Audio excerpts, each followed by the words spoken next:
자, 그러면은 2부 부분 이제 곧 시작하도록 하겠습니다. 네, 감사합니다. 네, 안녕하십니까. 2부 자유에 대한 부분입니다. 플라톤, 또 하이에크, 로크, 도스토옙스키, 그리고 미국의 연방주의자, 그리고 이승만 대통령의 건국기념사 순으로 살펴보겠습니다. 먼저 첫 번째 플라톤의 글입니다. 플라톤은 서양 철학의 원류죠. 그래서 사실 플라톤 이전에 철학자들도 있었는데 플라톤으로 대집대성되고, 그 다음에 아리스토텔레스는 제자라기엔 또 너무 큰 이 대가인데, 플라톤, 아리스토텔레스 바로 이어서 그 다음에 향후 서양 철학의 전개는 그 두 철학자에 대한 주석의 다름 아니다라는 말이 있을 정도로 대가입니다. 그런데 보통 그리스 고전들을 보신 분들은 다 아시겠지만 깜짝 놀라게 되는 것은 오늘날로부터 2300~400년 전의 그 그리스 사회에 이미 우리가 근대 사회에서 겪는 모습들이 엄청나게 생생하게 막 들어있어요. 그걸 보고 깜짝 놀라게 됩니다. 우리 역사에서 삼국시대 묘사해 놓은 것 봐도 우리는 오늘날과 꽤 거리를 느끼는데, 당시 그리스의 모습들을 보면 정치 제도라든지 예술의 연극의 모습이라든지 그 써놓은 글들이라든지 이런 것들이 너무나 오늘날 근대 모습에 가까워서 깜짝 놀라게 됩니다. 자, 플라톤의 글들도 다수 그러한데, 오늘 플라톤 책 중에 제일 유명한 국가, 공화국이라고도 번역하고 국가라고 이제 정체라고 번역하기도 합니다. 정치 체제라는 뜻이죠. 그러한 그 책의 한 부분입니다. 같이 한번 보죠. 자, 소수 지배 체제 속에서 생겨서 그 나라를 망하게 한 것과 똑같은 병이 민주 체제에도 생겨서 그 자유방종 때문에 더욱 크고 강력한 것이 되어 민주 체제를 예속시키게 되네. 자, 이 플라톤 책은 대화체로 되어 있어요. 그래서 전체가 대화편이라고 그럽니다. 주거니 받거니, 그런데 완전 주거니 받거니는 아니고 대체로 스승에 해당되는 사람이 말을 길게 하고 거기에 이렇게 상대방은 좀 말이 짧아요. 그런 경우가 많습니다. 플라톤 스승인 소크라테스가 주요 대화자로 등장하는 경우가 많습니다. 이제 국가도 그러한 대화편인데, 그래서 체가 대화체입니다. 한 사람이 길게 막 이야기할 때도 있어요. 이게 이제 그런 대목 중에 하나인데, 소수 지배 체제. 자, 그 다음에 그러면 다수 지배 체제 이렇게 있겠죠.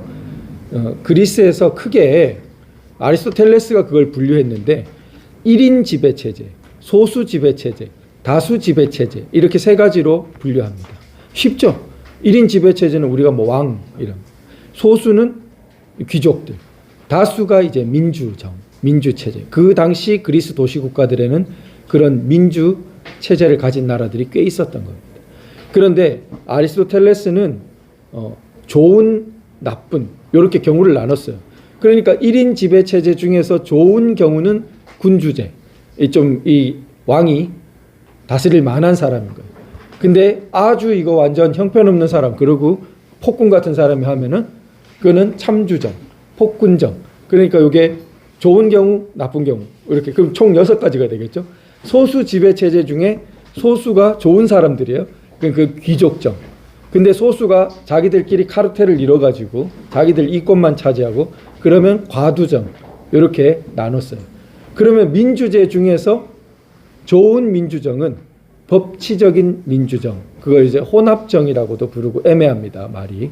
그러니까 민주정 중에 잘못된 경우가 많아요. 민주정 중에 선동에 휘둘리고 잘못된 경우, 그걸 우리가 말하는 우중 민주주의, 그러니까 어리석은 군중이라는 거죠. 그런 한 6가지 정도를 분류하는데, 플라톤도 대체로 그 분류는 마찬가지인데 순환을 막 설명합니다. 플라톤은 그 정체들이 이거 다음에 이게 오기 쉽고 이거 다음에 이게 오기 쉽고 이런 논의를 해요. 자, 지금 보면은 소수 지배 체제 속에서 뭔가가 생겨나가지고 망하게 한 것이 민주체제에도 또 생겨난다. 그게 뭐냐 하면 방종이에요. 방종. 그러니까 소수 지배체제 속에서도 자기들이 권력이나 이런 걸 좀 절제하고 수탈하지 않고 이래야 되는데 막 권력 가졌다고 막 하면 다수의 불만이 커지겠죠. 그 뒤엎어버리면 다수 지배체제가 성립된다고 보는 겁니다. 그런데 다수 지배체제 속에도 그러한 방종적 요소가 있다는 거예요. 그게 뭐냐면 과연 무엇이건 정도가 지나치다는 것은 그 방종으로서 반대쪽으로 큰 변동을 일으키기 쉬운 것이라네. 그러니까 방종을 통해 가지고 반대로 완전히 가버려요. 그게 뭐냐면 지나친 자유는 개인에게서건 나라에서건 오직 지나친 노예 상태로 밖에는 어떤 다른 것으로 변화할 길이라곤 없는 것 같기 때문이죠. 이 대목이 정말 깊이 있는 대목이라고 생각됩니다. 지나친 자유는 지나친 노예 상태로. 자, 플라톤의 국가는 한 개인의 좋은 삶을 연구하는데 보다 더 큰 그림을 보면 좋지 않냐 해서 좋은 국가에 대한 논의로 넘어가요. 그러니까 개인의 좋은 삶과 어떤 공동체, 더 큰 규모의 국가의 좋은 국가가 연결되어 있고 모습이 원리가 비슷하다고 봅니다. 방종이 바로 그러해요. 우리 개인이 자, 술을 지나치게 마셔요. 그럼 어떻게 됩니까? 술을 못 마시게 됩니다. 그렇죠? 건강이 상해가지고 술을 못 마시게 됩니다. 자, 어떤 사람이 우리 마약 같은 거 이런 거 하지 말라는 거 지나친 자유로 가요. 그럼 어떻게 됩니까? 병원에 갇히게 됩니다. 마약 치료 받는다고 감옥에 갇히게 됩니다. 지나친 자유는 지나친 노예 상태를 불러오기 쉽죠. 개인이 국가도 마찬가지. 국가에서 그 국가의 이 다수 이 민중이 이제 정권을 잡았습니다.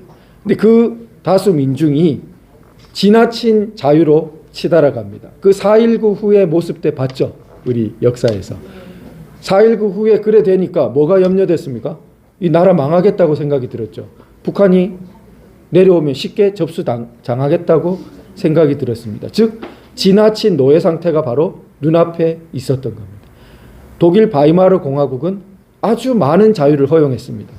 아주 많은 자유를 허용하고 사람들이 그걸 남용했습니다. 그러자 무슨 체제가 들어왔습니까? 히틀러 체제가 들어왔습니다. 그러니까 지나친 자유, 지나친 노예 상태 이 두 개가 서로 통한다는 것을 이미 2,300~400년 전에 플라톤은 그리스의 이 체험을 통해서 이렇게 훌륭하게 요약하고 있는 것입니다. 자, 독재 체제는 민주 체제 이외의 다른 어떤 나라 체제로부터 성립하는 것이 아니라 내 생각으로는 극단적인 자유에서 가장 야만스런 크나큰 노예 상태가 생기는 것일세. 그래서 우리가 자유 87년 민주화 이후의 세상을 구가하다가 누가 대통령이 됐어요? 문재인이 대통령이 됐다. 그러니까 이 자유 막 하다가 민노총도 커지고 그 문재인이 대통령이 되고 그래서 나라를 완전히 자유화는 반대로 이렇게 몰고 가는 세상을 경험했다는 겁니다. 그러니까 우리가 이 지나친 자유, 극단적인 자유 이것은 지나친 노예 상태, 그 다음에 야만스러운 상태 이런 것으로 반대로 완전히 뒤집혀 버린다는 것을 이 고전에서 다시 한번 이 경각심을 가져야겠습니다. 이건 그냥 머릿속에 관념이 아니고 그리스 도시 국가들이 수없이 겪었던 겁니다. 그러니까 그게 더 힘이 있는 거예요. 그러니까 플라톤 철학은 그냥 골방에 앉아서 플라톤이 한 거라면 힘이 없는데 플라톤, 아리스토텔레스 이런 게 굉장히 힘을 갖는 것은 그리스 도시 국가들, 그리스 문명이 수백 년 축적한 그것을 다 바탕해서 이게 철학화했기 때문에 그래서 그걸 논했기 때문에 아주 수천 년 가도 생생하게 살아있는 힘을 갖는다고 생각이 됩니다.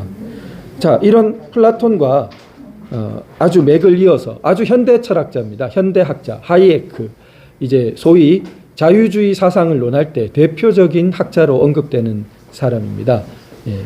그 노예의 길인가 우리 The Road to Serfdom 로 유명한데 그러니까 이게 이 유럽에서 어떤 이 사회주의 사상 집단주의적인 체제가 어떻게 성장했는지 그것을 분석한 그러한 책인데 자유주의 사상의 고전으로 여겨지고 소위 경제학에서 자유주의 논할 때 가장 탁월한 학자 중에 한 사람으로 원조로 꼽히는 사람이 이제 하이에크 노벨 경제학상도 받았고 그렇습니다.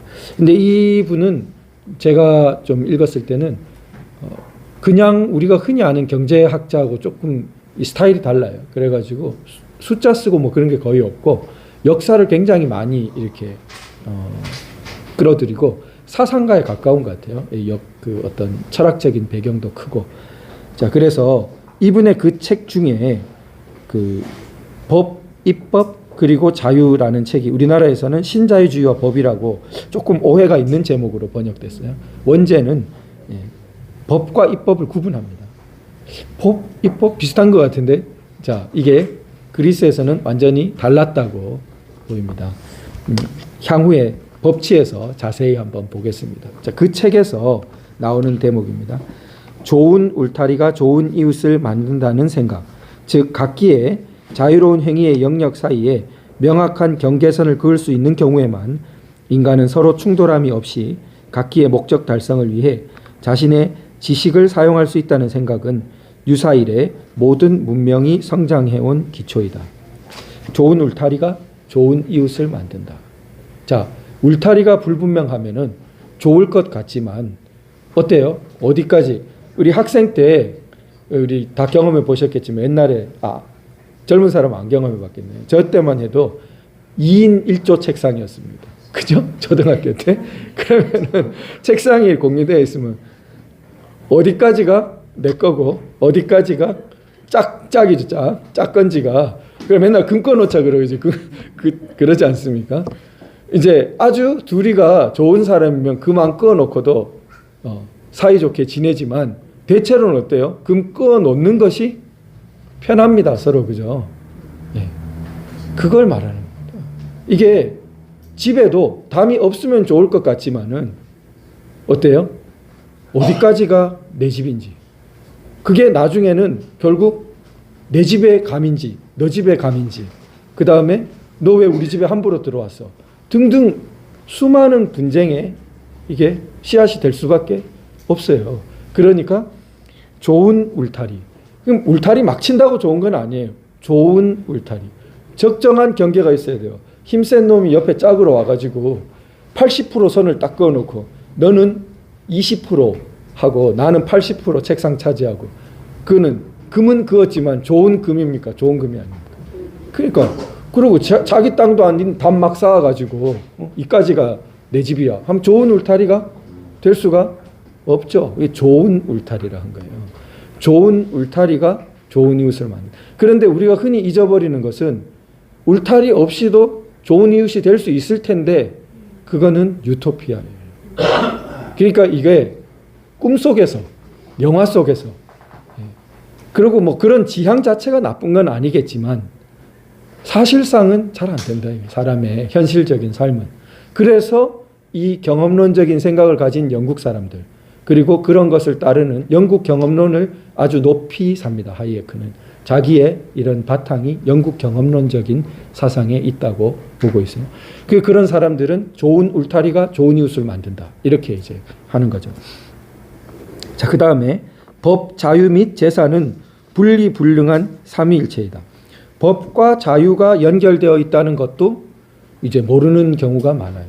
그러니까 왜냐하면 법은 오히려 자유를 구속한다고 뭐 하라 그러고 안 하면 벌 준다 그러고 그러니까 법이 근데 반대로 보면은 법이 그렇게 질서를 유지해 주니까 내가 안심하고 사는 자유가 생기는 거죠.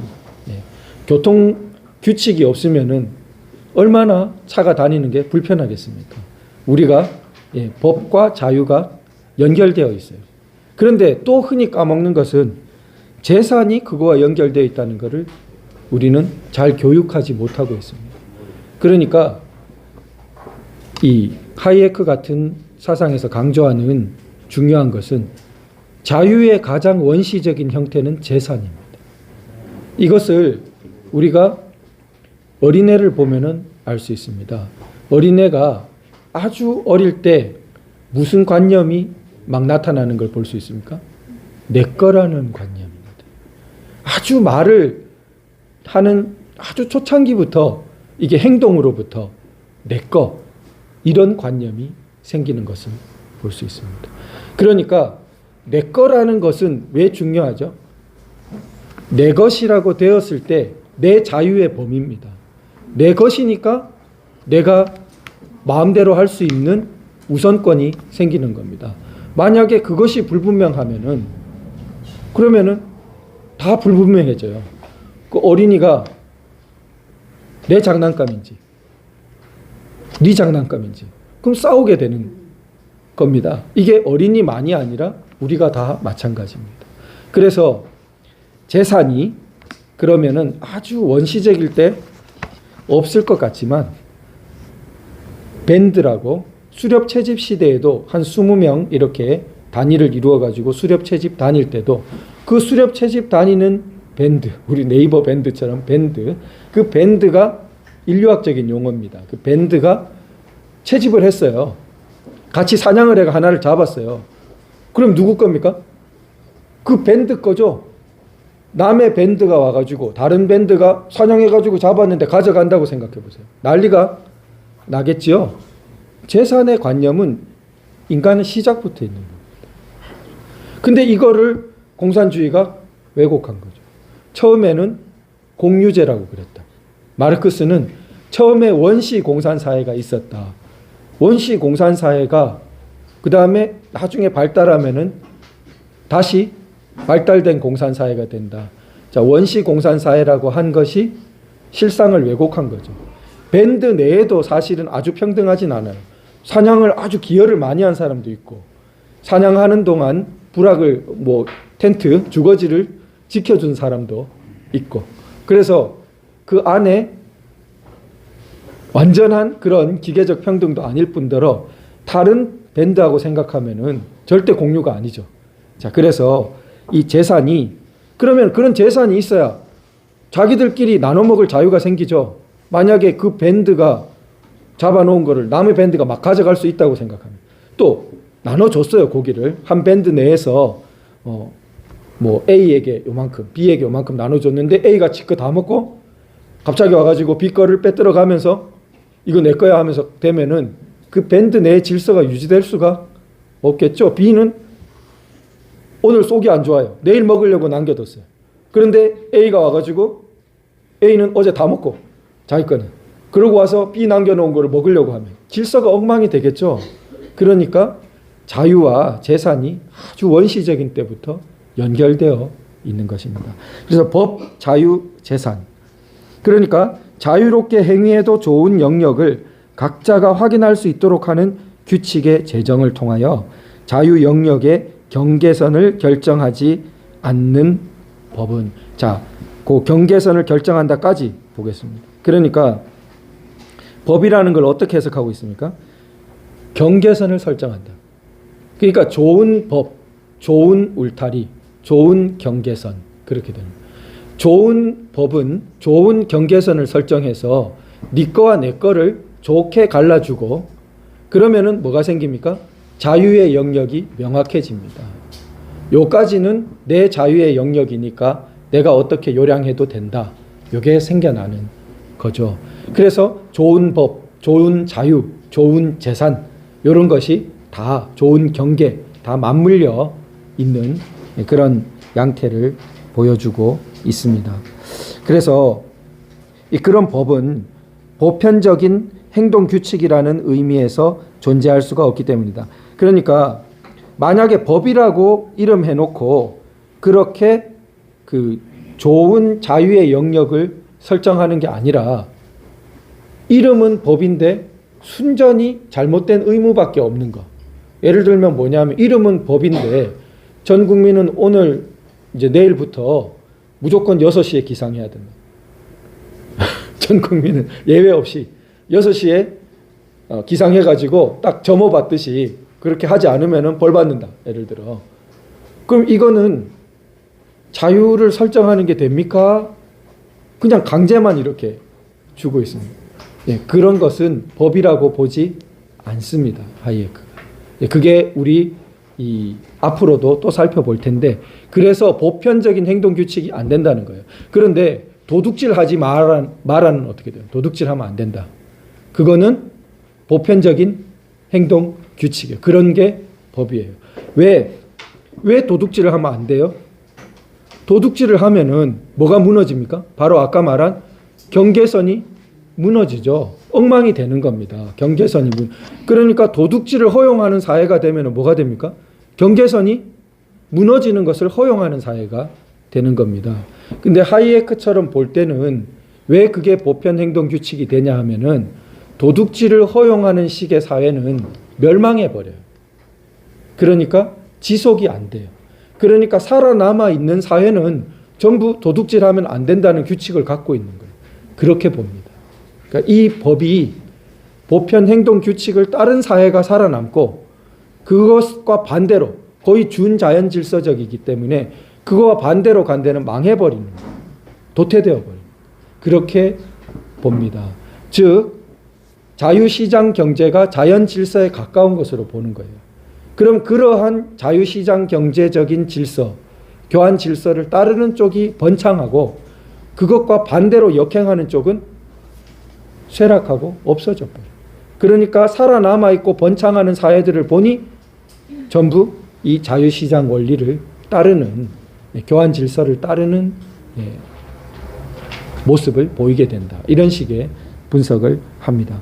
그러니까 재산의 인식이 가장 원시적인 문화의 성장보다 선행하고 있었고 우리가 문명이라고 부르는 모든 것은 개인 또는 집단의 보호 영역을 설정함으로써 가능하게 되는 자연적 행위 질서라는 기초 위에 성장해 왔다. 이게 이제 하이에크의 사상을 잘 보여주는데 법, 자유, 재산은 우리가 이렇게도 풀어볼 수 있습니다.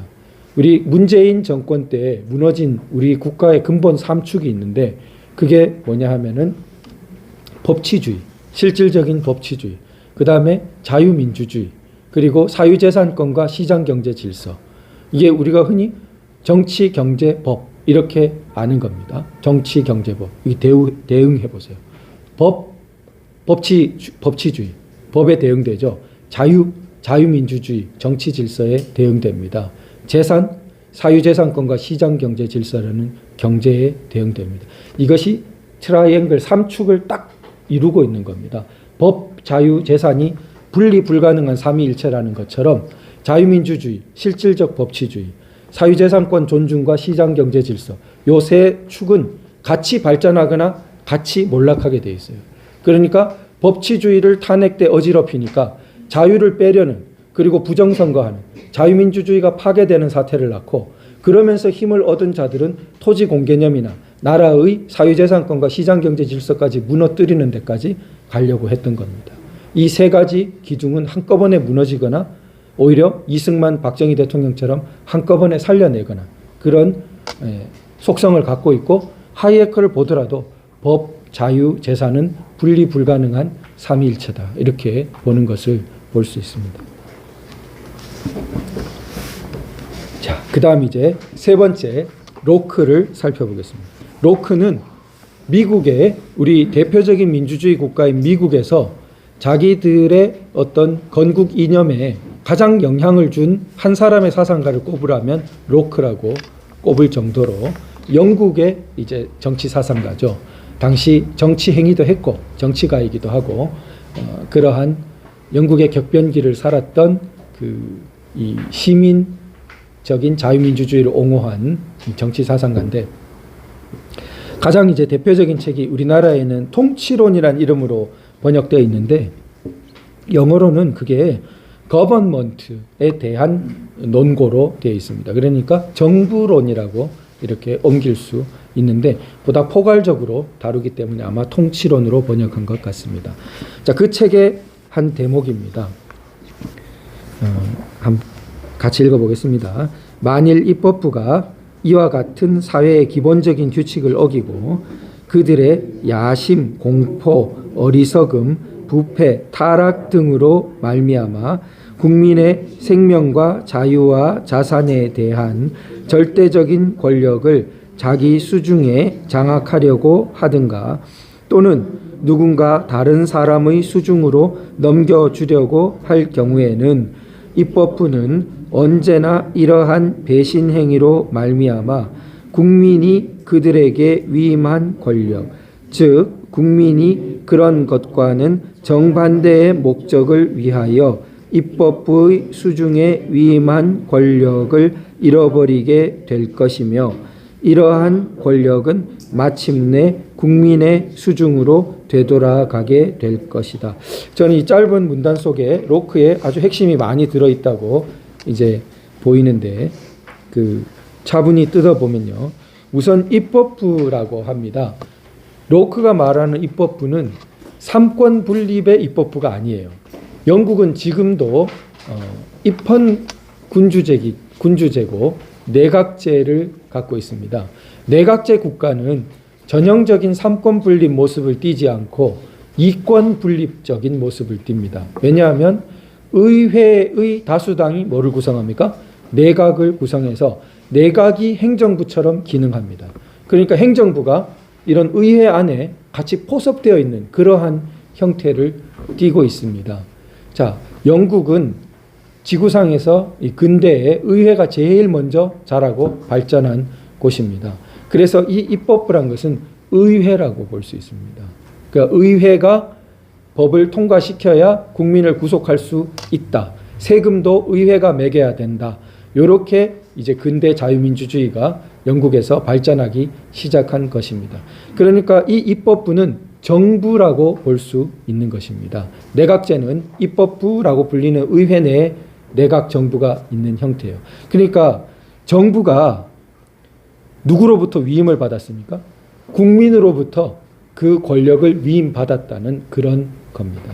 그러니까 의원을 뽑을 때도 그렇지만 자, 그 의회에다가 권력을 준 것이 국민이고 의회가 내각을 구성해 가지고 이제 행정부 기능을 하는데 뭐 의회, 행정부, 입법부 다 어우러진 이 영국의 그 의회 입법부가 원천은 국민으로부터 권력을 위임받았다. 이런 것을 이제 말합니다. 이때 위임은 트러스트라고 그래요. 영국의 독특한 제도인데 오늘날은 많이 퍼졌습니다. 그걸 신탁이라고 합니다. 신탁.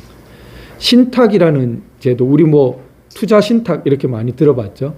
신탁이라는 제도는 원래 뜻은 어떠냐면 독특한 게 이걸 신탁을 받은 사람은 의무만 있어요. 그게 독특한 점입니다. 그러니까 믿고 맡기는 거죠. 믿고 맡기는 게 신탁인데 믿고 뭘 맡기면은 신탁을 받은 사람은 그 믿고 맡긴 뜻에 따라 이것을 잘 간직하고 행사해야 되는 의무만 있지 내가 뭐 다른 권리는 없어요.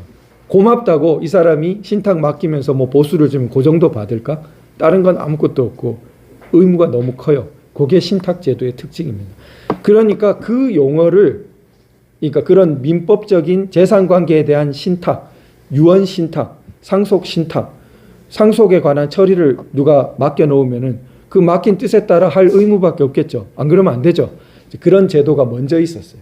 거기에 쓰인 용어를 이 권력관계, 정치에다 적용한 겁니다.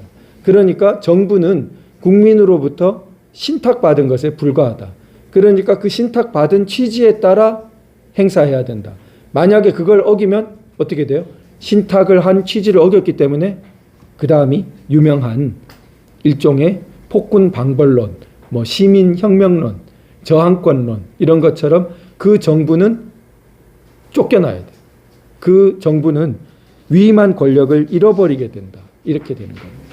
왜냐하면 위임한 취지, 신탁한 취지를 저버렸기 때문에 그것이 로크의 일종의 시민혁명적인 사상을 낳게 됩니다. 그러면 최초에 왜 맡길까? 그게 사회계약론입니다. 그 여기 생명, 자유, 자산을 우리 개인이 근본적으로 갖고 있는 세 가지 요소라고 봅니다.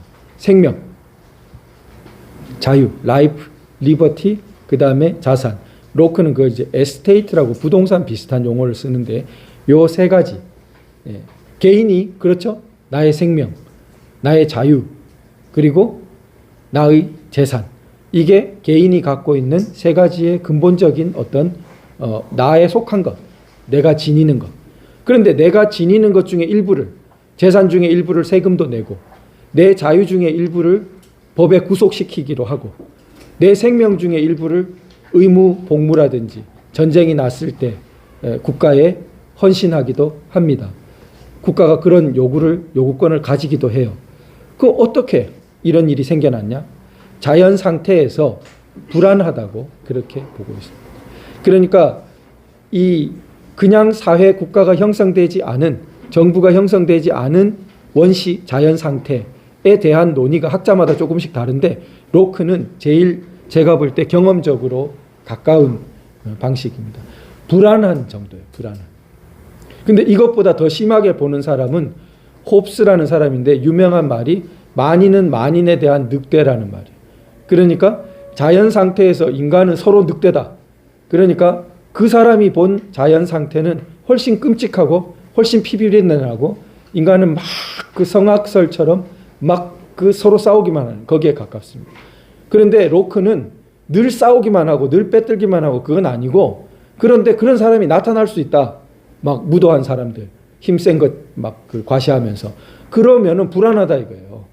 그 힘이 약한 사람, 자기 가족 지키기도 어렵고 그러면은 그런 면에서 계약을 맺고 뭉치기로 한다는 거예요.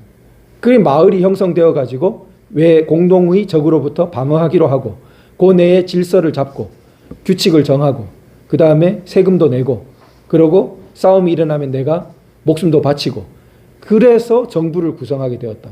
그런데 나의 생명과 자유와 자산을 지켜달라고 정부를 만들었는데 오히려 그 정부가 내 생명을 마음대로 억울하게 뺏고 내 자유를 마음대로 억울하게 뺏고 내 재산을 마음대로 억울하게 뺐으면 내가 정부에 이거를 세운 취지가 어긋났죠.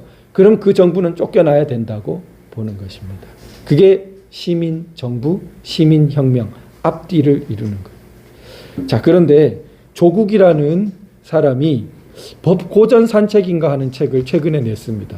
그래서 어떤 사람들은 이제 왜 조국이 법 고전 산책을 내야 되는지 참 답답하게 생각합니다. 그런데 거기서 이제 한 10명을 뽑아가지고 고전의 구절들을 인용해가지고 이렇게 교수였으니까 이제 강의를 하는 식으로 뭐 거기에 뭐 설명하는 식으로 하는데 이제 뭐 소위 내로남불적인 건 여기서 논하지 않겠습니다. 그런 건 뭐 워낙 아니니까. 그런데 그 중에 로크가 있더라 이거예요. 그래서 제가 이제 로크를 또 뭐라 말했나 이제 감시겸 한번 살펴봤습니다. 그랬더니 시민혁명 이거 엄청 강조해놨다 이거. 그러니까 이 사회계약 이거는 강조 안 하고 시민 제가 말씀드린 대로 이렇게 말 안 하고 시민혁명 엄청 부풀려 놓았다 이거예요.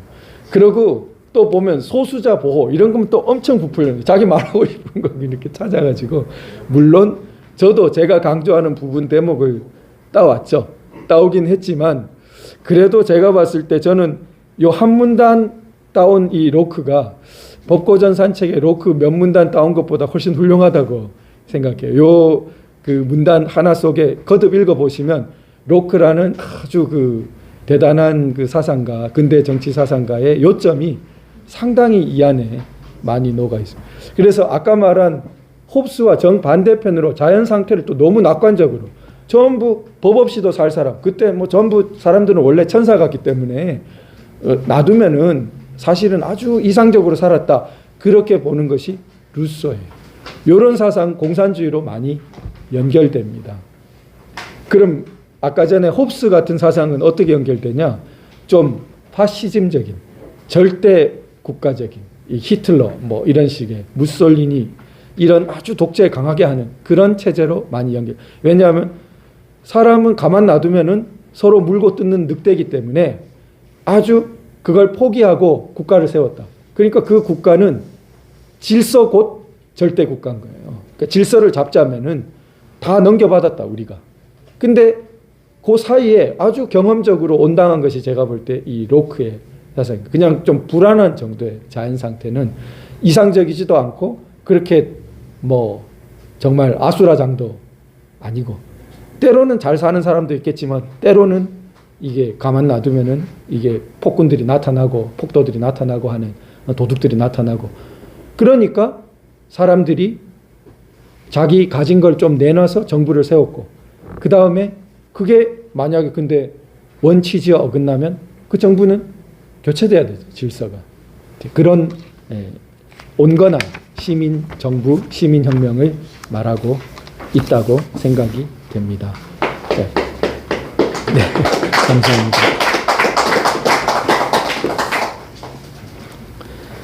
자, 그 다음에 이제 도스토옙스키인데요. 자, 이제 독특하게 문학이 하나 들어갔는데, 일단 문학을 해설하기 앞서서 그냥 읽어보겠습니다. 이게 도스토옙스키가 흔히 이제 4가지 큰 장편을 썼다고 그러는데, 유명한 죄와 벌, 그 다음에 까라마조프가의 형제들, 그리고 여기 나오는 악령, 그리고 백치, 이렇게 4가지가 큰 4대 장편이라고 불리는, 저는 도스토옙스키 때문에 문학과에 갔다고 해도 과언이 아닐 정도로 좋아했습니다. 그래서 이 도스토옙스키의 그 작품인데, 그 악령의 한 대목이 스타브로긴의 고백이라고, 소위 액자 소설, 우리 국어 시간에 어렴풋이 들어보셨을 텐데, 소설 안에 다시 작은 소설처럼 들어있는 게 이제 액자 소설이죠. 그러니까 도스토옙스키는 그런 게 몇 개 있는데, 그 중에 하나가 제일 유명한 건 대신문관이라는, 까라마조프가의 형제들 속에 들어있는 그 예수가 다시 세상에 찾아왔는데 교황이 몰래 불러가지고 아주 가난한 자의 모습을 보니까 못 알아봤어요. 노숙자처럼. 교황은 알아봤어요. 그래가지고 이 교황이 그 예수를 몰래 불러가지고 빨리 떠나라고. 여기서 빨리 떠나라. 여기는 당신이 있을 곳이 아니다. 네. 그렇게 이 말하는 아주 그 탁월한 스토리가 있는 작은 소설 대신문관이라는, 그게 이제 제일 유명하고, 그 다음에 아마 유명한 것이 이 스타브로긴의 고백이라는 이 대목인데, 이 악령 속의 주인공이 스타브로긴인데, 스타브로긴이 자전적으로 자기가 왜 이런 사람이 되었는지 거기에 대한 이야기입니다. 그런데 악령은 왜 이름이 악령이냐? 진짜 악령에 씌인 사람들 같은 사건이 실제로 있었고, 그거를 모델로 해서 썼는데, 19세기 중반 한 1850, 60년대 그 무렵에 50년대쯤에 러시아의 이 농노 해방 직전에 막 이게 혁명 뭐 이런 게 많았습니다. 아직 그 중세적인 게 많았으니까 귀족 청년들이 막 일종의 민중혁명처럼 시도하고, 황제도 암살하려고 하고 뭐 등등 그런 게 많았습니다. 그때 이런 혁명 조직 중에 하나가, 뭐 자기들끼리 혁명한다고 그러는 거죠. 어쨌든 그 혁명 조직 중에 하나가 동료 한 사람을 물에 빠뜨려 죽였어요. 동료 한 사람을 저수지에 같이 죽였어요. 근데 그게 어떤 의미를 지니냐면 공동 범죄자가 됐잖아요. 그러니까 공동으로 범죄를 저지르고 자기들의 조직을 엄청나게 결속시킨 거예요. 그게 나중에 탄로가 났습니다. 그 사건을 쓴 겁니다. 그 사건이 백본을 이루는 이 소설이에요. 거기에 이제 그 일종의 혁명 조직에 해당되는 사람들이 교주처럼 모시는 존재가 귀족 출신 이 스타브로긴이라는 사람이에요. 그러니까 그 스타브로긴이 자기 일이에요. 근데 이제 봅시다. 나는 실로 뜻하지 않은 꿈을 꾸었다. 이런 꿈은 예전에는 보지 못했던 것이다. 드레스덴의 화랑에 클로드 로랭의 그림이 진열되어 있었다. 카탈로그에는 이시스와 가라테아라고 되어 있지만 나는 항상 황금시대라고 불렀다. 자신도 왜 그렇게 불렀는지는 모른다. 나는 그전에도 이 그림을 본 일이 있었지만 그때도 사흘 전에 지나던 길에 본 것이다. 아니, 이 그림을 보기 위해 일부러 화랑을 찾았던 것이다. 드레스덴에 들른 것도 필경 그 때문일지 모른다. 그런데 이 그림을 꿈에 보았는데 그것이 그림으로서가 아니라 현실의 사실처럼 나타났던 것이다. 우리 그 휴대폰에 보시면 이시스와 갈라테아 한번 쳐보세요. 클로드 로랭, 이시스와 갈라테아. 제가 여기 이제 그림을 실지 못했는데 그걸 보시면서 그 다음을 보시면 더 생생할 겁니다. 이시스와 갈라테아. 클로드 로랭. 아마 같은 제목에 여러 그림이 있을 수 있어요. 근데 약간 뿌연 느낌이 나고 이렇게 한 1600년대 그림인데요. 네, 이시스와 갈라테아. 나옵니까? 아시스와 갈라테아라고 나올 수도 있어요. 지중해 모양 같은 그런 풍경 나옵니까? 사람은 아주 조그맣게 보이고 텐트처럼 이렇게. 자, 그러면 나중에 한번 지금 못 찾으셔도 뒤에 한번 보시고요. 묘사한 겁니다. 그것은 그리시아의 다도해의 한 모퉁이로서 애무하는 듯한 푸른 파도, 크고 작은 섬들, 바위, 꽃이 만발한 해변가, 요술의 파노라마와 흡사한 원방, 손짓하여 부르는 듯한 낙조, 이루 말할 수 없는 광경이다. 이곳에서 유럽의 인류는 자기의 요람을 되새겼던 것이다. 이곳에서 신의 최초의 전경이 이루어졌고 여기서 지상의 낙원이 존재했던 것이다. 이곳에 아름다운 사람들이 살고 있다. 그네들은 행복에 겨운 마음에서 잠에서 눈을 떴다. 숲풀은 그네들의 즐거운 노래로 가득 찼고 신선한 힘이 넘쳐 흘러 단순히 즐거움과 사랑에만 쏟았다. 태양은 자기의 아름다운 어린애들을 사랑스러운 듯이 바라보면서 섬이나 바다에 빛을 내어붓고 있다. 이것은 인류의 영원한 꿈이며 위대한 미혹이다. 황금시대, 이것이야말로 이 지상에 존재한 온갖 공상 속에서 가장 황당무계한 것이지만 인류는 그 때문에 평생 온 정력을 다해왔고 그 때문에 온갖 희생을 바쳤다. 그 때문에 예언자도 십자가 위에서 숨을 거두었고 살해되었다. 모든 민족은 이것이 없으면 살 보람을 느끼지 못했을 뿐더러 죽을 보람도 생각지 않는성 싶었다. 나는 이와 같은 느낌을 이 꿈 속에서 하나도 남기지 않고 샅샅이 체험했다. 나는 사실 무슨 꿈을 꾸었는지도 몰랐다.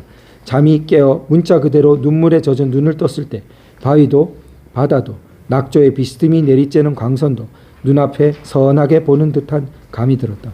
예전에 마치 미처 몰랐던 행복감이 가슴을 찢듯이 스며왔다. 날이 저물어 갈 무렵 나의 조그마한 방의 창문에서부터 그곳에 나란히 올려놓은 화분의 녹음을 통해 낙조에 기울어진 광선이 두터운 다발을 만들어 나에게 밝은 빛을 안겨주었다. 나는 지나가버린 꿈을 되찾으려고 버둥대면서 재빨리 두 눈을 감았다. 이렇게 되어 있는데 이 스타브로기는 사실 요 앞에 끔찍한 일이 있습니다. 자기가 귀족 청년이고 부자인데 아주 가난한 하숙집에 그 하숙집 주인의 어린 딸을 한 10대 후반인 딸을 유혹해서 그 순결을 잃고 그 처녀가 자살해 버려요.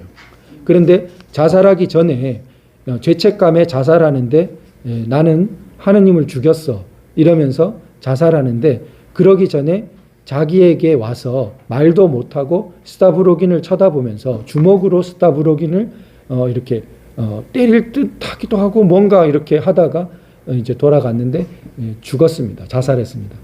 그래서 자살한 이유를 다들 모릅니다. 그러니까 스타브로긴은 알죠. 그러고 이 사람도 그래서 일말의 양심은 있었는지 좀 방황을 합니다. 그래서 유럽 천지를 떠돌아요. 그래 떠돌다가 이게 나오는 겁니다.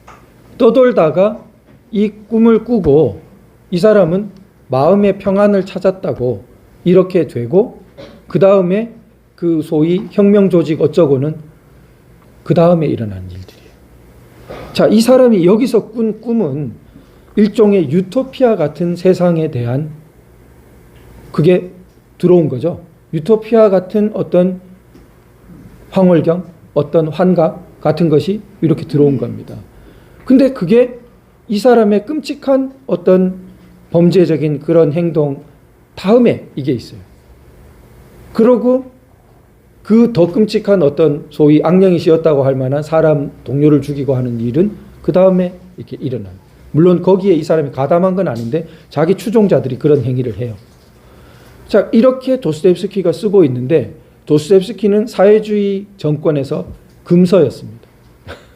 그러니까 이 도스토옙스키의 위험성을 이렇게 본 건데 도스토옙스키는 근본적으로 공산주의 사상을 비판하고 있는 거예요. 이게 그러니까 일종의 인간이 제가 왜 자유라는 장에 여기 도스토옙스키 이 대목을 놓았냐면 그러면은 자유가 그렇게 좋고 당연한 거면은 인간이 왜 자유를 상실하나? 왜 자발적으로 자유를 상실하는 행동으로 막 치달아가나? 왜 그렇게 공산당들이 돼가지고 행동하고 왜 거기 가담하고 공산주의 사상이 아직도 이 대한민국 천지에 간첩단이 적발될 정도로 이렇게 되고 있나? 그 뿌리에 뭐가 있나? 단지 이권을 타면서?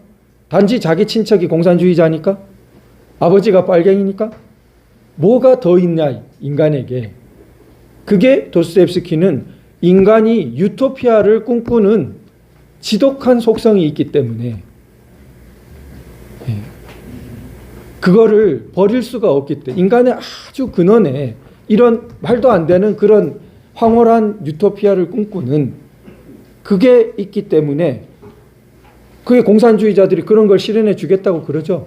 지상 천국을 지상의 낙원과 같은 지상의 유토피아가 지상의 이런 세계가 아침에는 뭐 낚시하고 저녁에는 뭐 책 읽고 이런 세계가 모든 사람이 형제처럼 살고 어떠한 범죄라는 거 범죄 저지를 동인도 없다. 안 되죠. 그런 거 안 된다고 냉철히 인식을 해야 되는데 머리로 인식하면서도 가슴은 어떻습니까? 못 버리는 거예요. 그거를 도스토옙스키는 훌륭히 문학적으로 포착합니다. 그리고 그게 절묘하잖아요. 왜 범행 뒤에 이런 일이 오고 그 다음에 왜 그게 더 끔찍한 이 서로 공동 범죄를 저지르고 악령 씌인 듯한 행동으로 가고 그 왜 일련의 그런 행동 사실은 스타브로긴 속에 이미 공산주의적인 악령 같은 그런 악령이 들어온 거죠. 그 처녀를 그렇게 파멸시킬 때부터. 그러고는 그 악령적인 게 이런 황홀경도 보여주고 그러고는 그런 끔찍한 공동범죄까지도 가는 거예요. 근데 그걸 도스토옙스키는 이미 1860년대 천재적으로 다 이렇게 써놓은 겁니다. 그러니까 사회주의 정권은 도스토옙스키를 못 읽게 했습니다. 자, 그래서 우리 그 도스토옙스키의 대목으로 자유에 대해서 우리가 좀 그 인문적으로 보다 좀 살펴보았고요.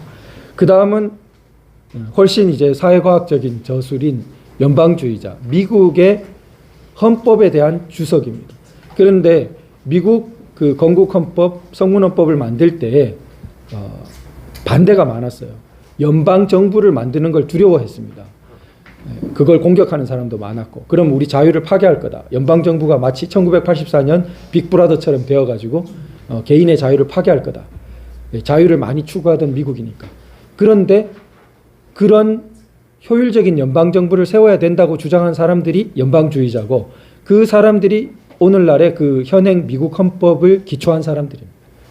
그걸 옹호했고 그래서 미국 헌법을 논할 때 꼭 등장하는 게 이제 가장 제1주석서가 바로 연방주의자 문건들입니다. 근데 그 중에 아주 앞부분에 나오는 한 대목이에요. 그러니까 정부의 활력과 효율성을 바라는 계몽된 이들의 열정이 전제 권력을 옹호하고 자유 원리를 배척하는 기질의 소산이라고 낙인 찍히게 될 것이다. 자, 정부가 효율적이고 활력 있고 그렇게 되어야 자유도 보호할 수 있다고 하는 게 연방주의자의 입장이에요. 그게 이 사람들은 계몽된 열정이라고 불렀습니다.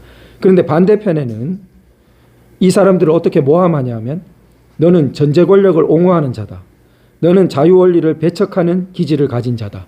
이렇게 낙인 찍는다는 거예요. 박정희 대통령은 효율적인 국가 운영, 아주 강하게 국가를 이렇게 활력을 주는 그러한 정부를 이루어 갔습니다. 자, 활력, 효율성을 가진 정부. 그것이 자유와 모순됩니까? 모순되지 않습니까? 그 연방주의자는 모순되지 않는다고 보는 겁니다.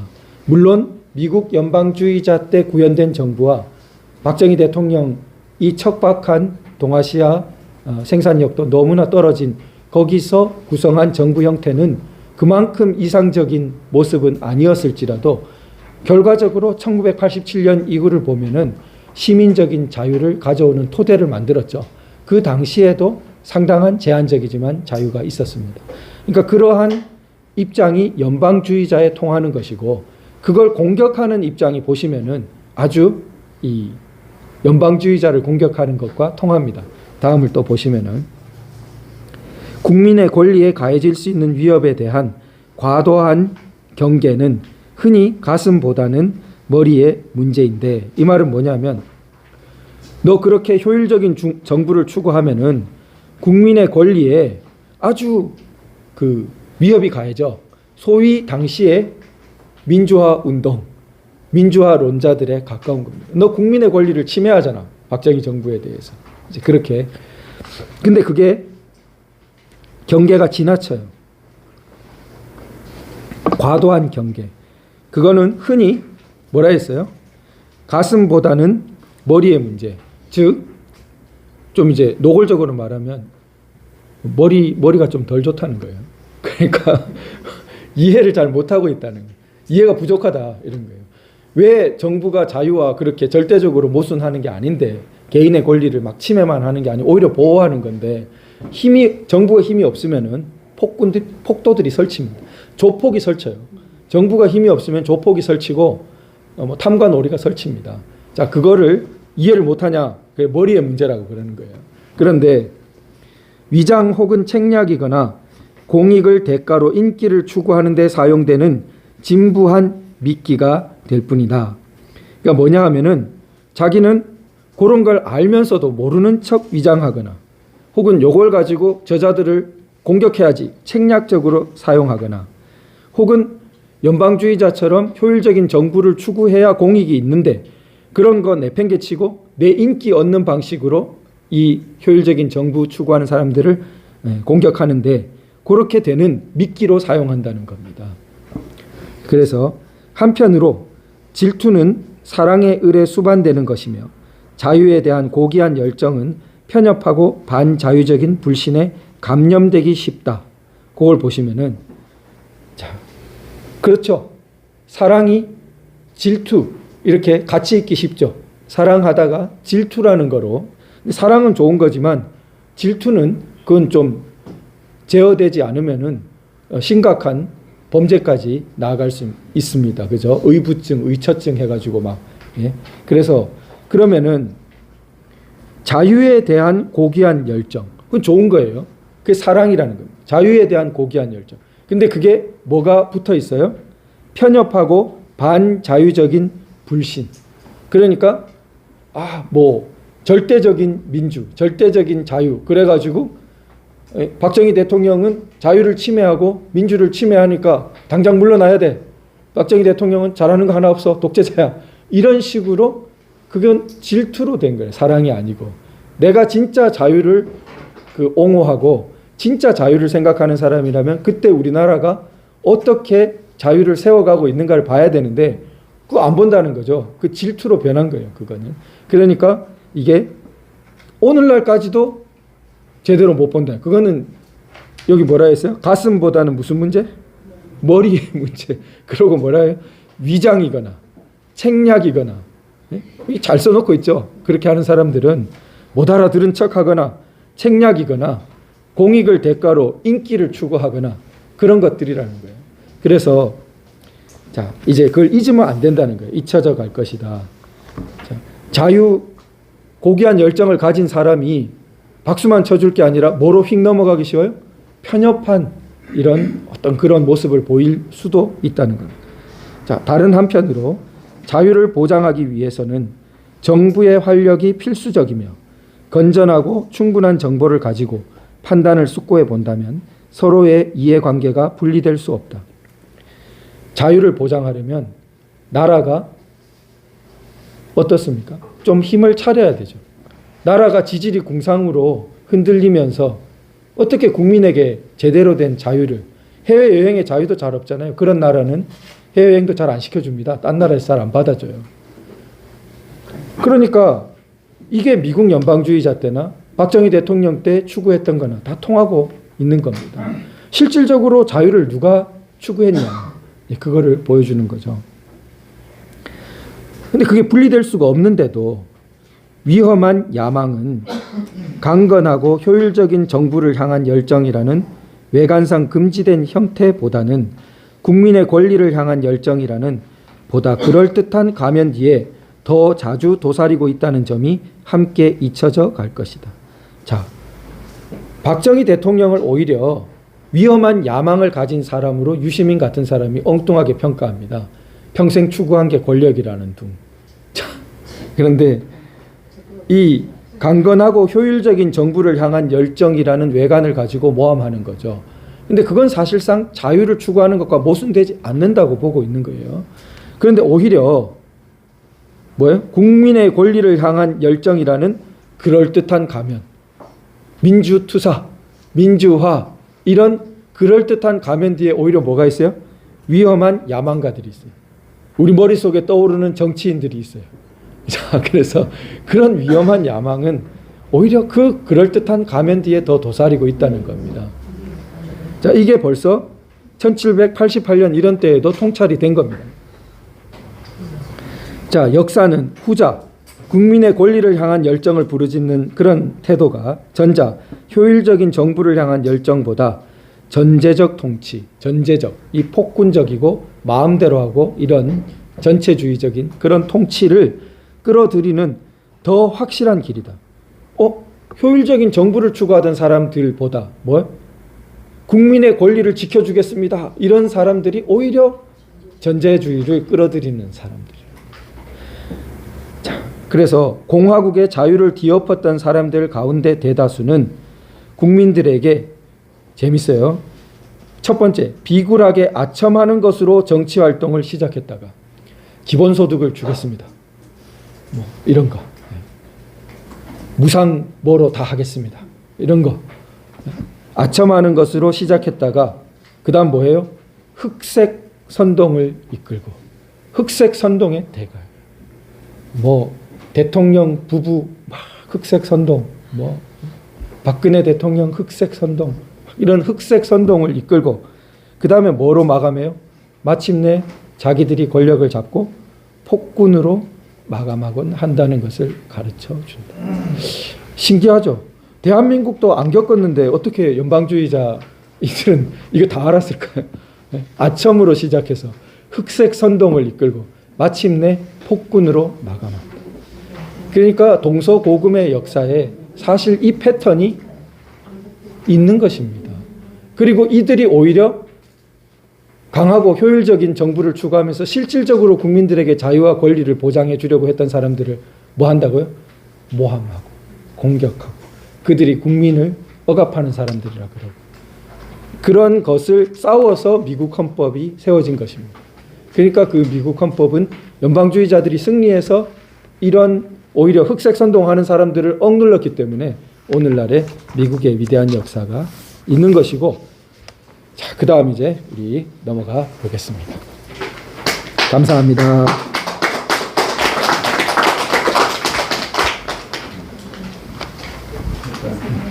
자, 그 다음이 이승만 대통령. 오늘 가장 이제 하이라이트죠. 자, 앞에서 말한 그러한 미국 온갖 동서고금의 문명을 흡수하고 서양의 문명을 흡수하고 이승만 대통령은 동양의 19세 때까지 한학을 했습니다. 아주 한학의 대가인 대사헌, 아주 높은 벼슬이죠. 그런 그 대제학 이런 어깨를 겨누는 그런 벼슬을 한 분에게 배웠어요. 그러니까 거의 수제자처럼. 그래서 동양 전통도 다 흡수한, 그러니까 동서고금을 다 흡수한 그러한 분입니다. 그래서 건국기념사 중에 아주 일부만 제가 뽑았는데도 그런 것이 많이 이제 드러나 있습니다. 우리가 한번 보면은 첫 문장이 민주정체의 요소는 개인의 근본적 자유를 보호하는 것입니다. 이 한마디부터가 아주 응축적입니다. 이 민주정체는 자유민주주의 정치체제고, 그 다음 자유민주주의 정치체제의 핵심을 한마디로 뭐라 그랬습니까? 베르그송처럼 침범할 수 없는 권리, 양도할 수 없는 권리. 그러니까 근본적 자유죠. 근본적이다. 그리고 그건 어디에게 주어졌습니까? 각 개개인마다 주어졌죠. 개인, 이런 용어를 씁니다. 벌써 그때 우리가 이 문재인 정권 때 개인의 자유가 위협받으면서 개인이란 말이 많이 와닿았는데, 이미 우리는 사실은 건국할 때부터 건국기념사 속에 떡하니 이렇게 커다랗게 개인이 강조되어 있는 겁니다. 개인의 근본적 자유를 보호하지 않으면 그럼 뭐가 아닙니까? 민주 정치라고 불릴 이름값도 안 된다는 것입니다. 그래서 국민이나 정부는 항상 주의해서 개인의 언론과 집회와 종교와 사상 등 자유를 극력 보호해야 될 것입니다. 자, 근본적 자유의 예로 첫 번째 든 것이 언론이고, 두 번째 집회, 그 다음 종교, 그 다음 사상, 이렇게 서양에서 아주 근본적으로 여기는 미국도 언론의 자유를 아주 중시합니다.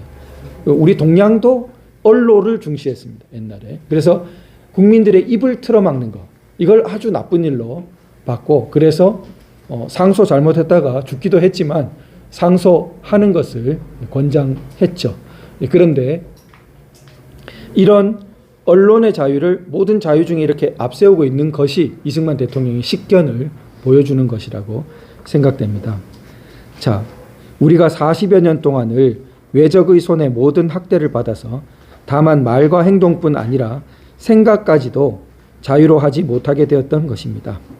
자, 그런 언론의 자유가 중요한데 문재인 정권 때 5.18 특별법 같은 거 만들어가지고 5.18에 대해서 자기들이 해석하는 것과 달리 말하는 사람들을 처벌하려고, 그게 대표적으로 언론의 자유에 위반되는 거죠. 근데 이런 생각을 하는 자체가 어떻습니까? 건국기념사에 들어있는 이승만 대통령의 건국기념과 완전히 뻗나가 있는 거죠. 그 거리, 커다란 거리를 우리가 확인할 수 있습니다. 종교의 자유, 근본적 자유라 했는데 코로나 뭐 이러면서 예배하는 거 굉장히 방해했죠. 이게 이 사람들이 얼마나 건국기념과 이렇게 그런 걸 경시한단 말이에요. 그게 얼마나 근본적인 자유이고 그런 걸 보호하기 위해서 민주정부가 들어서 있다는 것을 모르겠죠. 모르는 척 해도 나쁘고.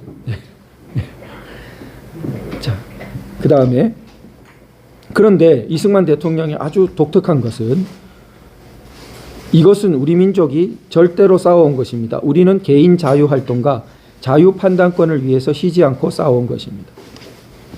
일본, 외적이라고까지 과격하게 표현했어요. 일본과 싸울 때 보통 타민족의 지배를 받기 싫어서 싸운다, 이렇게 들어왔고 아직까지도 그런 수준에서 말하는 것이 대부분입니다. 그런데 오히려 1948년 우리나라 건국될 때 국부인 이승만 대통령 어떻게 표현했습니까? 우리가 외적과 싸운 이유는 뭐라 했습니까? 개인 자유활동과 자유판단권을 위해서 싸웠다 했어요. 그러니까 단순히 외래 민족이, 이민족이 우리를 지배하기 때문에 싸웠다가 아니고 그 이민족이 전제 통치를 했다고. 그 이민족이 여기 보면은 외적의 손에서 우리 생각을 자유로 못하게 하고, 즉 언론의 자유를 주지 않고 집회의 자유를 주지 않고 종교의 자유를 주지 않고 사상의 자유를 주지 않는 근본적, 개인의 근본적 자유를 보호하지 않는 체제였기 때문에 우리는 개인의 자유활동과 자유판단권을 위해서 싸웠다, 이렇게 되는 거예요. 이게 이민족을 싸웠다는 거랑 엄청나게 다른 겁니다. 이민족을 싸웠다는 게 김일성이에요, 심하게 말하면. 그래서 원수 외적을 몰아내고 외적보다 더한 놈이 통치자가 되는 겁니다. 이런 역설이 벌어지는 거예요. 그거를 뭘 위해 싸웠냐? 외적을 몰아내기 위해. 그럼 외적을 몰아내고 외적보다 더 심한 독재자가 들어서요. 더 심하게 개인의 근본적 자유를 억압하는 놈이 들어서고도 명분은 뭐라 해요? 외적을 몰아냈잖아. 나는 외적과 싸웠어. 이렇게 뒤집히는 겁니다. 그런데 이승만 대통령은 뭐라 하고 있습니까? 외적 자체도 문제 안 삼는 건 아니에요. 그러나 더 나쁜 것은 그들이 전제 통치를 하기 때문에. 그래서 그게 역사의 방향성이 보이는 겁니다. 그래서 개인의 자유를 위해서 우리는 싸우고, 우리를 압박하는 사람들은 유례로 저희 나라의 전제 정치를 고집하였으므로, 이것도 굉장히 의미심장한 겁니다. 그러니까 이승만 대통령은 일본 전문가예요. 재팬 인사이드 아웃이라는 책을 써서 미국의 베스트셀러가 될 정도였습니다. 일본을 철저히 연구한 분. 그러니까 일본 지금은 자유민주 가치를 그래도 동양에서는 가치 동맹으로 우리가 해가지고 한미동맹, 한미일 협력해야 되는데 자유민주주의의 발전에 있어서 일본도 2차 대전 후에 제대로 미국 민주주의를 받아들였고 2차 대전 전에는 아주 제한적이었습니다. 그런데 2차 대전 후에 우리하고 일본하고 어디가 서구 민주주의에 더 가깝게 갈 수 있냐? 이승만 대통령은 우리라고 보는 거예요. 일본은 자기 역사 속에 유래로 저쪽의 유래로 이렇게 내려오는 것이 전제 정치가 그냥 일본 군국주의 전제 통치만 있었던 게 아니라 원래 지금도 천황이죠. 천황제. 만세 일개의 천황이라 그러면서 원래 천황제였어요. 일본은 내내 천황제입니다. 그런데 지금도 못 바꿨어요. 그러니까 이것이 천황을 인신처럼 인간 선언 시키는 정도에서 끝났습니다. 천황제를 폐지하지 못했어요.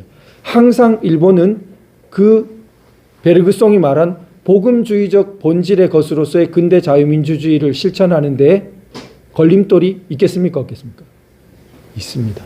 항상 아주 깊이에 소위 서구 근대 자유민주주의가 제대로 들어오려면은 복음주의적 본질이 그 사회 기저에 들어가야 됩니다. 그런데 일본은 유래로 수천 년 된 천황제 문화가 거기에 대한 항상 문턱이 되고 있어요. 이승만 대통령은 그걸 잘 아는 겁니다. 그런데 우리는 반대로 그 밑에 보면은 자례로 그 밑에 굵은 글씨로 우리는 서양 민주국에서 하는 방식을 모범하여 자례로 스스로 자자죠. 우리 스스로는 어떤 게 있냐면 내려오는 게 공화적 사상과 습관을 발전하여 왔으므로 이게 깜짝 놀랍니다. 이승만 대통령은 우리 전통에는 일본의 전제적 전통과 반대로 공화적인 전통이 있다고. 전제와 반대. 공화적인 자유민주주의 공화국이라 그러죠. 이 공화적 전통이 있다고 말해요. 어디서 공화적 전통이 있는 거냐? 앞으로 시간에 이제 우리가 검증하겠습니다. 그래서 삼국사기가 있고 그래서 사기가 여기 들어있는 겁니다. 그 안에 공화라는 말도 나오고 공화적 전통이 삼국사기에 어떻게 나와 있는지 그것이 이승만 대통령은 알았다고 보는 거예요. 그러니까 그래서 지금 결실이 되는 것이다. 그 밑에 보면은 공산당은 충돌을 시키고 분쟁을 일으키고 모해를 일삼고 이게 공산당은 항상 이렇게 충돌, 분쟁, 모해 이런 거를 일으키는데 반대로 자 우리가 어떻습니까? 우리의 동화와 단체성은 우리 앞에 달린 국기가 증명하는 것이다. 그래서 우리 앞에 달린 국기가 뭐예요? 태극기죠. 태극기가 어떻습니까?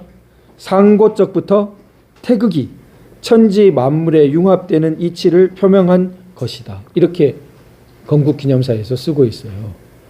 그러니까 저도 놀랐습니다. 정말 몇 년 전에 이걸 발견하고 놀랐는데 태극은 동양철학 하신 분들은 다 아시겠지만 동양철학 할 때 그냥 제일 근본이 이 태극이라고 볼 수 있습니다. 주역할 때 한마디로 이제 태극 원리에서 음양 그러고 이제 시작하는데 그 태극을 어떻게 말했습니까? 공산주의에 대비시키는 것을 태극의 원리로 대비시킨 거예요. 복음주의적 본질은 이미 말했습니다. 이승만 대통령은. 그걸 다 소화한 사람이기 때문에.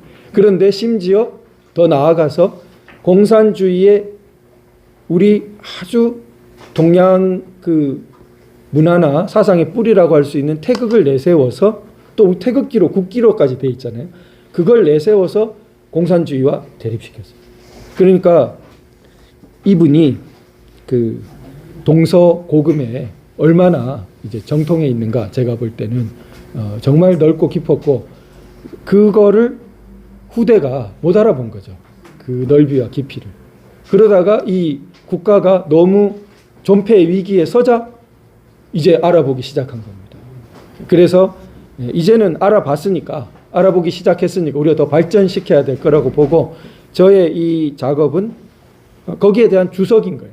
그러니까 이거를 잘 이해하기 위해서 플라톤도 보고 지금 우리 마키아벨리도 보게 될 것이고 그렇게 보게 되겠습니다. 좀 쉬었다가 하도록 하겠습니다. 감사합니다.